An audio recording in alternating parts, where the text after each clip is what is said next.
इस लॉकडाउन और कोरोना के बीच एक दमदार खबर सामने निकल कर आ रही है और इससे न केवल भारत को मजबूती मिलेगी बल्कि आम नागरिकों को भी इससे राहत की सांसें मिलेंगी। दरअसल देश का विदेशी मुद्रा भंडार 21 मई 2021 को समाप्त सप्ताह के दौरान 2.8 अरब डॉलर बढ़कर 592 अरब डॉलर तक पहुंच चुका है, जो कि एक नया रिकॉर्ड है। और ये अब तक का सबसे बड़ा उछाल है, वो भी तब जब देश लॉकडाउन में अपने कदम धीरे धीरे आगे बढ़ा रहा है। देखा जाए तो भारत लगातार एफडीआई के मामले में रफ्तार पकड़ते हुए जा रहा है, क्योंकि बीते वक्त में भारत ने ताइवान, हांगकांग, यहाँ तक कि साउथ कोरिया को भी पीछे करते हुए 5वां स्थान प्राप्त कर लिया है।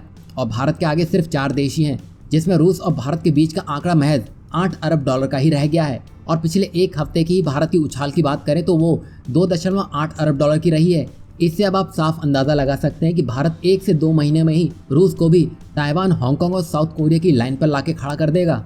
और यहाँ हम आपको बता दें कि फाइनेंशियल ईयर 2021 में भारत सरकार द्वारा कई सारे पॉलिसी स्टेप उठाए गए थे ताकि भारत की ease of doing business ranking में सुधार आए और साथ ही साथ भारत को निवेश के लिए एक आकर्षक गंतव्य बनाया जाए। और जाहिर सी बात है, अगर भारत में ही विदेशी मुद्रा भंडार भरेगा तो हमारी घरेलू विनिर्माण क्षमता भी बढ़ेगी, जिससे भारत के इंफ्रास्ट्रक्चर प्रोजेक्ट को इससे तगड़ा बूस्ट मिलेगा। और भारत को यही तगड़ा बूस्ट देने के लिए सिंगापुर, अमेरिका और मॉरिशस शीर्ष के निवेशक रहे हैं। और निवेश के साथ ही साथ भारत के ट्रेड सरप्लस के कारण भी हमें इतनी उछाल देखने को मिली है। जहां भारत का इंपोर्ट कम हो रहा है, वहीं एक्सपोर्ट में मामूली सी कमी के साथ स्थिरता देखने को मिली है। और अब माना यह भी जा रहा है कि लॉकडाउन खुलते ही भारत 600 बिलियन डॉलर के जादुई आंकड़ों को भी छू जाएगा, जो कि भारत के लिए अब तक का ऐतिहासिक आंकड़ा होगा।